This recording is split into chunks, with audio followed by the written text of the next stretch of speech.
ಬೆಂಗಳೂರಿನಿಂದ ರೇಣುಕಾಸ್ವಾಮಿ ಕೊಲೆ ಪ್ರಕರಣಕ್ಕೆ ಸಂಬಂಧಪಟ್ಟಂತೆ ದರ್ಶನ್ ಅಂಡ್ ಗ್ಯಾಂಗ್ನ ಜಾಮೀನು ಭವಿಷ್ಯ ಏನಾಗುತ್ತೆ ಅನ್ನುವಂತಹ ಕುತೂಹಲದ ಬೆನ್ನಲ್ಲೇ ಇವತ್ತು ಕೌಂಟರ್ ಆರ್ಗ್ಯುಮೆಂಟ್ ಅನ್ನು ಎಸ್ಪಿಪಿ ಅವರು ಮಾಡ್ತಾರೆ. ಕೆಲವೇ ಕ್ಷಣದಲ್ಲಿ ಹೈಕೋರ್ಟ್ನಲ್ಲಿ ಅರ್ಜಿ ವಿಚಾರಣೆಗೆ ಕೈಗೆತ್ತಿಕೊಳ್ಳಲಾಗುತ್ತೆ. ಎಸ್ಪಿಪಿ ಪ್ರಸನ್ನ ಕುಮಾರ್ ಅವರು 6 ಜನರ ಜಾಮೀನಿಗೆ ಆಕ್ಷೇಪಣೆಯನ್ನು ಸಲ್ಲಿಸಿದ್ದಾರೆ. ಚಿಕಿತ್ಸೆ ಅಂತ ಮಧ್ಯಂತರ ಬೇಲ್ ಪಡೆದು ಸರ್ಜರಿಯನ್ನ ಮಾಡಿಸಿಲ್ಲ ಅಂತ ಕೂಡ ವಾದವನ್ನ ಮಂಡಿಸೋ ಸಾಧ್ಯತೆ ಇದೆ. ಸೊ ದರ್ಶನ್ ಮಧ್ಯಂತರ ಜಾಮೀನು ಮುಗಿಯೋದಕ್ಕೆ ಇನ್ನೇನು 1 ವಾರ ಟೈಮ್ ಇದೆ. ಸೊ ಅದಕ್ಕೆ ಕೂತು ಬರುತ್ತಾ ಈ ಸಂದರ್ಭದಲ್ಲಿ ಅನ್ನೋದು ಪ್ರಶ್ನೆ.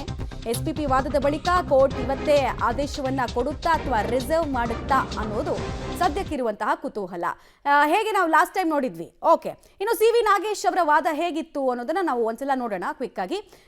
ಕಿಡ್ನಾಪ್ ಮಾಡುವಂತೆ ದರ್ಶನ್ ಸೂಚನೆ ಕೊಟ್ಟಿಲ್ಲ ಅನ್ನೋದು ಸಿ.ವಿ. ನಾಗೇಶ್ ಅವರ ವಾದ ಆಗಿತ್ತು. ಅಂದ್ರೆ ಅವ್ರ ಮೇಲೆ ಕಿಡ್ನಾಪಿಂಗ್ ಸೆಕ್ಷನ್ ಹಾಕಿದ್ರಲ್ಲ, ಅದು ಅನ್ವಯ ಆಗಲ್ಲ ಅವರಿಗೆ ಅಂತ.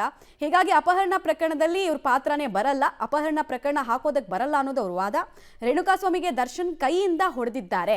ಅವರು ಒಂದಷ್ಟು ಕನ್ಫೆಷನಲ್ ಸ್ಟೇಟ್ಮೆಂಟು ಮತ್ತು ಸಾಕ್ಷಿಗಳ ಸ್ಟೇಟ್ಮೆಂಟ್ ಅನ್ನು ಅಲ್ಲಿ ಕೋಟ್ ಮಾಡಿದ್ರು. ಊಟ ಕೊಟ್ಟು ಕಳಿಸಿ ಅಂತ ಹೇಳಿ ಅಲ್ಲಿಂದ ಹೊರಟಿದ್ದಾರಷ್ಟೇ ಅನ್ನೋದು ಸಿ.ವಿ. ನಾಗೇಶ್ ಅವರ ವಾದ ಆಗಿತ್ತು. ಹಾಗೆ ಕೊಲೆಯ ದಿನ ಚಪ್ಪಲಿಯನ್ನು ಧರಿಸಿದ್ದೆ ಅಂತ ದರ್ಶನ್ ಅವರು ಅಂದಿದ್ದಾರೆ. ಚಾರ್ಜ್ ಶೀಟ್ನಲ್ಲಿ ಉಲ್ಲೇಖ ಆಗಿರುವಂತಹ ಅಂಶಗಳನ್ನ ಇಟ್ಕೊಂಡು ಅವ್ರು ಮಾತಾಡಿದ್ರು. ಆದರೆ ದರ್ಶನ್ ಮನೆಯಿಂದ ಶೂ ಅನ್ನು ಸೀಸ್ ಮಾಡಿದ್ದಾರೆ ಅಧಿಕಾರಿಗಳು. ಸೊ ತಾಳಮೇಳ ಹೊಂದಾಣಿಕೆ ಆಗ್ತಾ ಇಲ್ಲ, ಅಧಿಕಾರಿಗಳ ಲೋಪದೋಷ ಆಗಿದೆ ಅನ್ನೋದು ಅವರ ವಾದದ ಭಾಗ ಆಗಿತ್ತು. ಮುಂದುವರೆದು ಪ್ರತ್ಯಕ್ಷದರ್ಶಿ ಪುನೀತ್ ಹೇಳಿಕೆಯನ್ನ ದಾಖಲಿಸದೆ ವಿಳಂಬ. ಇವ್ರ ಪ್ರಕಾರ ಅವ್ರು ಬೆಂಗಳೂರಿನಲ್ಲೇ ಇದ್ರು, ನಾನು ಸಾಕ್ಷಿ ಬೇಕಾದ್ರೆ ಕೊಡ್ತೀನಿ ಅಂತೆಲ್ಲ ಹೇಳಿದ್ರು ಆ ಟೈಮಲ್ಲಿ. ರಿಮಾಂಡ್ ಅರ್ಜಿಯಲ್ಲಿ ದರ್ಶನ್ ಪಾತ್ರ ಏನು ಅಂತ ಸ್ಪಷ್ಟವಾಗಿ ಪೊಲೀಸರು ಉಲ್ಲೇಖ ಮಾಡಿಲ್ಲ. 7 ರಿಮಾಂಡ್ ಅರ್ಜಿ ಹಾಕೊಂಡಿದ್ರು, ಅದರಲ್ಲಿ ಎಲ್ಲೂ ಉಲ್ಲೇಖ ಮಾಡಿಲ್ಲ ಅನ್ನೋದು ಅವ್ರ ವಾದ. ಸಾಕ್ಷಿಗಳ ಹೇಳಿಕೆ ಒಬ್ಬೊಬ್ರದ್ದು ಒಂದೊಂದು ರೀತಿ ಇದೆ, ಮ್ಯಾಚ್ ಆಗ್ತಾ ಇಲ್ಲ. ಒಬ್ಬೊಬ್ರು ಹೇಳಿಕೆ ಒಂದೊಂದು ರೀತಿ ಇದೆ, ವ್ಯತ್ಯಾಸ ಇದೆ. ಹೀಗಾಗಿ ಈ ಪ್ರಕರಣದಲ್ಲಿ ಪೊಲೀಸರು ಕಂಪ್ಲೀಟ್ ಆಗಿ ಫೇಲ್ ಆಗಿದ್ದಾರೆ ಅನ್ನೋದು ಅವರ ವಾದದ ಭಾಗ ಆಗಿತ್ತು. ರೇಣುಕಾಸ್ವಾಮಿ ಕೊಲೆಯಲ್ಲಿ ದರ್ಶನ್ ಭಾಗಿಯಾಗಿಲ್ಲ ಅನ್ನುವಂತಹ ವಿಚಾರವನ್ನು ಹೇಳಿದ್ರು.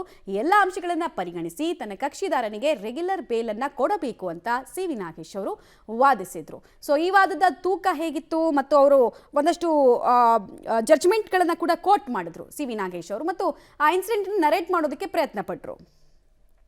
ಡೀಟೇಲ್ಸ್ ಕೊಡ್ತಾರೆ. ಮುಳಿ ಈಗ ಎಷ್ಟೊತ್ತಿಗೆ ಹಿಯರಿಂಗ್ ಸ್ಟಾರ್ಟ್ ಆಗುತ್ತೆ, ಡೀಟೇಲ್ಸ್ ಏನೇನು ಸಿಗ್ತಾ ಇದೆ, ಇವತ್ತೇ ಆದೇಶ ಬರುವಂತಹ ಸಾಧ್ಯತೆ ಎಷ್ಟರ ಮಟ್ಟಿಗಿದೆ?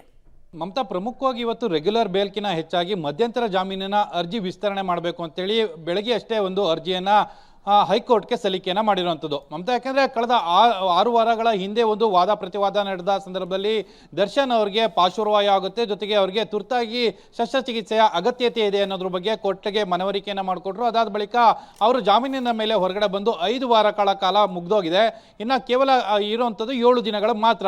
ಆ ಸಂದರ್ಭದಲ್ಲಿ ಇದುವರೆಗೂ ಕೂಡ ಅವರಿಗೆ ಶಸ್ತ್ರಚಿಕಿತ್ಸೆಯನ್ನು ಮಾಡಿಸುವಂಥದ್ದಾಗಲಿ ಅಥವಾ ಬೇರೆ ಬೇರೆಯ ಪ್ರಕ್ರಿಯೆಗಳನ್ನು ಮಾಡುವಂಥದ್ದಾಗಲಿ ಯಾವುದನ್ನು ಕೂಡ ಮಾಡಿಲ್ಲ.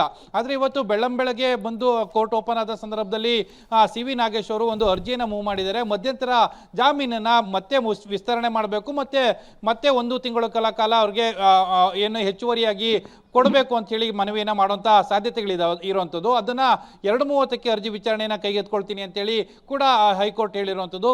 ಬಹುತೇಕ ಇವತ್ತು 2:30ಕ್ಕೆ ಅರ್ಜಿ ವಿಚಾರಣೆಗೆ ಬರುತ್ತದೆ. ಅರ್ಜಿ ವಿಚಾರಣೆಗೆ ಬಂದ ಸಂದರ್ಭದಲ್ಲಿ ಎಸ್ಪಿಪಿ ಅವರು ರೆಗ್ಯುಲರ್ ಬೇಲ್ಗೆ ಆಕ್ಷೇಪಣೆ ಸಲ್ಲಿಸೋಕ್ಕಿಂತ ಮುಂಚಿತವಾಗಿ ಇದಕ್ಕೆ ಆಕ್ಷೇಪಣೆಯನ್ನು ಸಲ್ಲಿಸ್ತಾರೆ. ಆಕ್ಷೇಪಣೆಯನ್ನು ಸಲ್ಲಿಸಿದ ಬಳಿಕ ಅವ್ರಿಗೆ ಯಾವ ವಿಚಾರಕ್ಕಾಗಿ ಈ ರೀತಿಯಲ್ಲಿ ಮುಂದುವರಿಸಬೇಕು, ಯಾಕೆಂದರೆ ಇದುವರೆಗೂ ಕೂಡ ಕನ್ಸರ್ವೇಟಿವ್ ಟ್ರೀಟ್ಮೆಂಟ್ ಅಂತ ಹೇಳ್ತಾ ಇದ್ದಾರೆ, ಜೊತೆಗೆ BPಯ ಏರಿಳಿತ ಅಂತೇಳಿ ಮಾಹಿತಿಗಳನ್ನು ಕೊಡ್ತಾ ಇದ್ದಾರೆ. ಇದುವರೆಗೂ ಕೂಡ ಯಾವುದೇ ರೀತಿಯ ಚಿಕಿತ್ಸೆಗೆ ಒಳಗಾಗಿಲ್ಲ. ಅದರ ಬಗ್ಗೆ ವಾದ ಪ್ರತಿವಾದ ಎರಡೂ ಕೂಡ ನಡೆಯುವಂಥ ಸಾಧ್ಯತೆಗಳಿರುವಂಥದ್ದು. ಅದಾದ ಬಳಿಕ ರೆಗ್ಯುಲರ್ ಬೇಲ್ನ ವಾದವನ್ನು ಮಂಡನೆ, ಅಂದರೆ ಆಕ್ಷೇಪಣಾ ವಾದ ಏನಿತ್ತು ಅದನ್ನು ಮಂಡನೆ ಮಾಡುವಂಥ ಸಾಧ್ಯತೆಗಳಿರ್ತವೆ.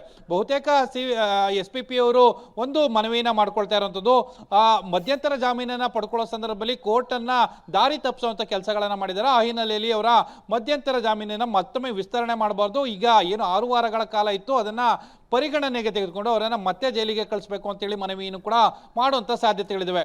ಇದೆಲ್ಲ ಆದ ಬಳಿಕ ಅಷ್ಟೇ ರೆಗ್ಯುಲರ್ ಬೇಲ್ನ ಜಾಮೀನು ಅರ್ಜಿ ವಿಚಾರಣೆ ಮುನ್ನೆಲೆಗೆ ಬರುವಂಥದ್ದು ಮಮತಾ.